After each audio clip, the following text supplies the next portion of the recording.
if anybody else is coming into the room, just a cell phone reminder. You turn those off. And name and affiliation when you're asking a question. Hands. Right down the middle on the right. Mike Rada, ABC Birmingham. Mark, this question's for you right here. We spent some time in the last session talking with Julio Jones about his role as an unselfish player this year and how he hasn't been a distraction, even though he hasn't gotten the ball probably as much as he wanted. That includes downfield blocking for you. What's he meant to your success this season as a running back? It had a lot to do with it. Just all the receivers and the tight ends as well. The offensive line, they block the line of scrimmage, and big runs are created by downfield blocking, and they do a great job of getting ahead on safeties and corners and staying on their blocks downfield to create big running lanes for all of us, and they do a great job, and we appreciate it. Down the middle on the left. Colin, Mike Deverly from Fox 6 in Birmingham. Can you just talk about, first of all, why you decided to come to Alabama, after transferring from Georgia Tech, and did it turn out better than you ever imagined playing in this type of offense? When I first decided to come to Alabama, it's predominantly the fact that, once I met Coach Saban, you sort of fall in love with the man. He has so many tremendous aspects that, you really don't, get off first glance. It really takes, sort of a meeting and a sit down with him to understand, where he comes from and why he does the things that he does. When you're able to sort of talk to a man like that, it's easy to follow him. And I think that's why, our team has had so much success this season, is because we all trust him. We all have so much faith in him that we know that whatever game plan he, sits down for us, as long as we execute it, we're going to be successful. Then on the other hand, I never, you pray for this type of success when you go to a place, and you always, hope that the decision that you made was a correct one. And in my case, it did turn out to be that way. But at the same time, I always told people that just playing in this organization with these teammates and, the culture, the tradition, that was enough for me, because you're going to get enough teaching from, our coaching staff, which I believe is, the top in the nation, to be able to make you a better player, first off and foremost. And then, you learn so many lessons in life from them, just from the way that they teach you to really be a man and to be accountable and handle yourself off the field. And, all in all, I think I could have made a better decision. Go in the middle on the right. Mark, I couldn't help but noticing that you have a big smile on your face. Is this the most fun you've ever had in your life, like at this moment? Just being with my teammates and the coaches, it's just a big family, and just know that we've set this goal for ourselves, way back in the fall, and that we're here now, and we have the opportunity to do something great.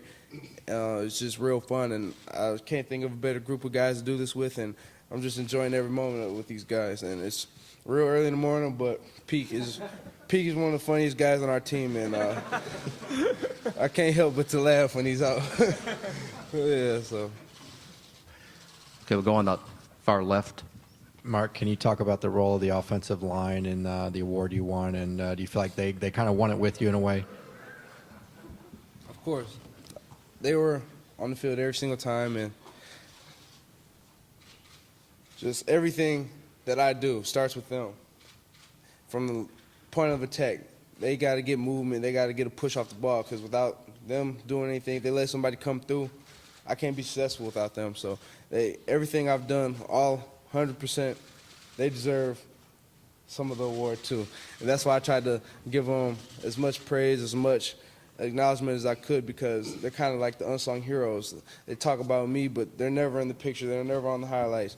And so I got to show them love, because they deserve it, and they deserve a lot of credit for that award and all the success we've had on our team. Thank you. Right down the middle on the right. This is Dan Shugart from WEAR in Pensacola. This is for Mike. First of all, blocking for a guy like Mark Ingram, and what makes it easier about that. And then also, if you talk about the matchup you guys have physically with the Texas defensive front, and if you can compare that to anything or what you see in them. I think you can see it on film, blocking for a guy like Mark.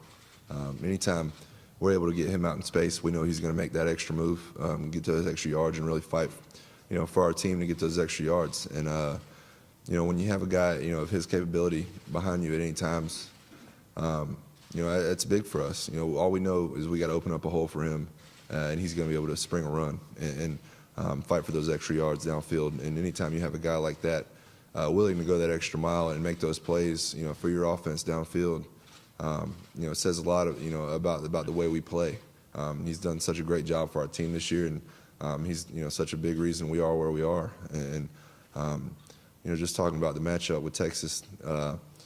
They have a great, front seven, very athletic, have a lot of speed, and they're just a bunch of athletes out there that are always playing together as a team. And anytime you have guys of their, capability and caliber and that type of scheme, playing together, not making mistakes, not making mental errors, and it seems like they're always in the right place, and they don't ever have mental errors that open up, gaps, and that's why they've been successful stopping the run a lot this year. And we're just going to have to do that, go that extra mile to make sure, we get a hat on a hat and really finish our blocks because of their athleticism, their, abilities. We're just going to have to go that extra mile and make sure we finish and do like I said, and let Mark get out in space and do his thing. And we're just going to fight for every yard in this game. He'll go down the middle on the left.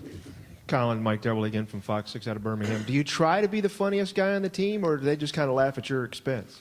I don't know. I think we all bounce off each other, so it's it's just situations where we sort of joke around. I think this is what's made our team so cohesive this year. Is I really see us as a family. These are my brothers up here on stage with me. So whenever we get a chance to sort of rag on each other, sort of put someone in their place, it's it's always a moment you want to savor.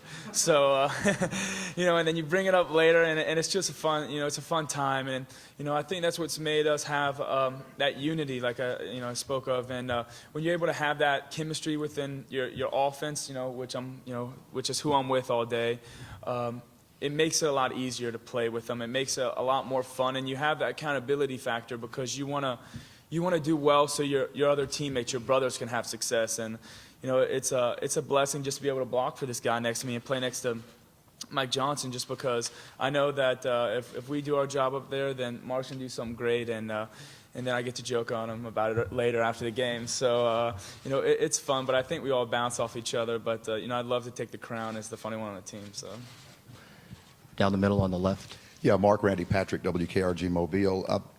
A question about trends in football. Alabama's never beaten Texas. They've never had a Heisman Trophy winner until you, the Sports Illustrated jinx, and now the talk about the Heisman performance in the BCS championship game, that it's not a good track record. Can you just kind of talk about how that Bama could wipe the slate clean of all those things with a victory over Texas and prove all those trends wrong? Everybody else is focused on little things like that, jinxes and Heisman performances. We're not focused on that at all. Ever since after the Florida game, ever since after I won that trophy, we got back and started practicing. Our main focus was on doing whatever we could to improve in practice and doing whatever we could to give our chance to be successful in this game.